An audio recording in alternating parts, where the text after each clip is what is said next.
Welcome to this explainer. Today, we're diving into a set of source materials that uncover a deeply hidden, highly personal struggle, the invisible weight of your name.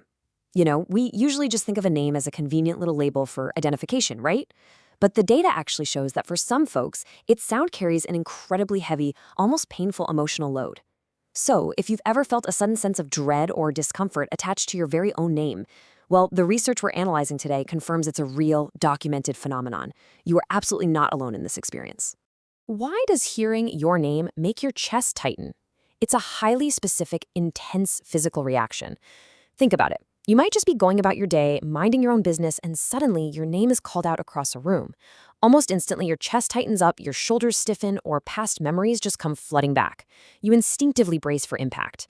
The sources we're exploring today dive into exactly why this happens, revealing that there is a very clear, documented psychological mechanism driving this exact physical distress. Okay, let's dive into this. Section 1, the invisible pain. Your feelings are not an exaggeration. The research makes one thing abundantly clear right out of the gate. The distress caused by hearing your own name or that intense desire to just change it completely is a deeply rooted issue. It is not an overreaction.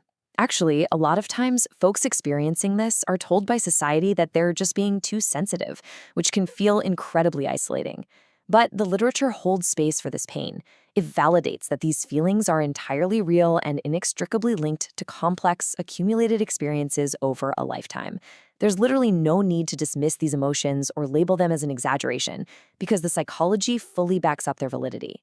So, where does this anxiety actually get triggered?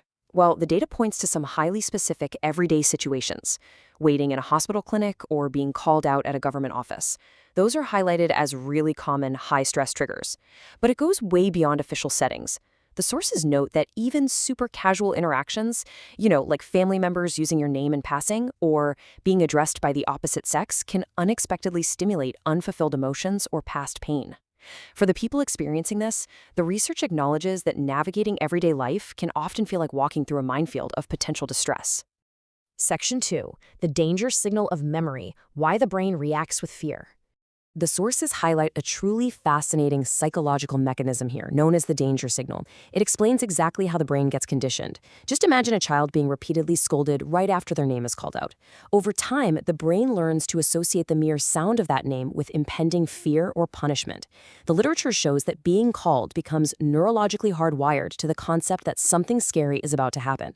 Because of that, the sound acts like a blaring alarm siren. It triggers immediate automatic physical distress, like a heavy pit in your stomach or tense shoulders, way before your conscious thought even has a chance to kick in.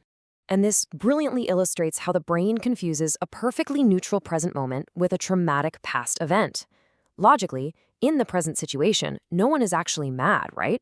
It's literally just a name being called down a hallway or at a coffee shop. But your nervous system, it doesn't know that. The body is instantly dragged backward to a past situation, being scolded, having to desperately read the room, feeling completely unsafe. The sources explain that the present reality and the traumatic memory become entirely superimposed in the brain, totally unlocked by just the simple sound of a name. Section 3, the heavy burden of full names. Why the first and last name together hurt more. When we break down the settings where full names are used, the emotional load becomes glaringly clear. The research categorizes these environments and their psychological impacts. Take the quiet waiting room of a hospital or clinic. Hearing a full name there often triggers this intense feeling of public exposure and vulnerability. At government offices, the data suggests people often feel tied to an inescapable family history or obligations they'd rather just leave behind. And in school settings, it frequently brings up past shame or memories of childhood scolding. Put simply, the full name carries a much heavier, almost suffocating emotional load compared to just hearing a first name alone. So, the crucial point the sources make is this profound fear of the past completely swallowing the present.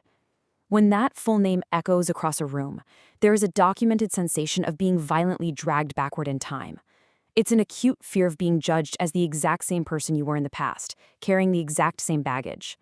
The psychological literature points out that this is exactly why the desire to legally change one's name isn't just some whim or cosmetic choice. For many, it functions as a deeply necessary survival strategy, just to claim their present life. Section 4, separating name and self-worth. Decoupling your identity from your name. What's really interesting about this slide is this visualization technique derived directly from the literature. The sources suggest a physical separation exercise to decouple your identity from your name. It's incredibly straightforward, but so effective. Step 1, you simply write down your name, essentially isolating the label itself onto paper. Step 2, in a completely separate space, you write down your present capabilities, your core values, and the daily choices you currently make. This exercise visually and conceptually demonstrates that the past scolding attached to a name has absolutely zero direct correlation to your actual current self-worth or your capabilities today. The articles also outline some highly practical steps for breaking this physical reaction right in the moment. The recommended first step, deliberately pause when called. Next, the sources suggest actively noticing your physical reactions. Just acknowledge that tight chest or those stiff shoulders without judging the past version of yourself. From there, the goal is to break that giant, overwhelming wave of anxiety into much smaller, observable pieces. By isolating the feelings, it becomes so much easier to separate the past memory from the present moment. You start to recognize that while the sound might bring up history, it definitely does not dictate your current safe reality. Section 5. You don't have to love it. Finding freedom outside your name. You don't have to make it your goal to love your name. This is such a massive, relieving takeaway from the psychological literature. Forcing yourself to feel positive can actually become a pretty toxic goal. The research indicates that when people feel they absolutely must learn to love their name, they just end up blaming themselves when the anxiety inevitably surfaces. The truly empowering perspective found in these sources is that neutralizing the name's power over you is entirely enough. You really don't have to love it. You simply need to build a life outside of its shadow. Let's move to these actionable strategies and see how this builds a robust sense of self entirely outside of a given name. The sources highly recommend cultivating new identities where you feel completely safe. This could mean using a different handle online or picking a new nickname specifically for your hobbies and creative works. Another incredibly powerful method highlighted here is journaling about your daily choices and feelings, rather than focusing on the label you were assigned at birth. It's all about shifting your mental energy to what you actively build in the world, rather than what you are passively called. The core takeaway across all these varied sources is beautifully simple. Your name does not equal your identity. The literature emphasizes that human beings are fundamentally not just the labels handed down by their families. It's the daily choices, the unique experiences you gather, and the current life you actively build that actually define who you are. The research concludes that even if a name sometimes drags the past forward, it cannot ever erase the present experiences and the undeniable value you continue to add to your life every single day. So it leaves us with this final provocative thought, drawn directly from the research. Who are you when you step outside the shadow of your name? The data strongly suggests that once that neurological conditioning is broken and the label is finally decoupled from your self-worth, there is immense freedom waiting for you on the other side.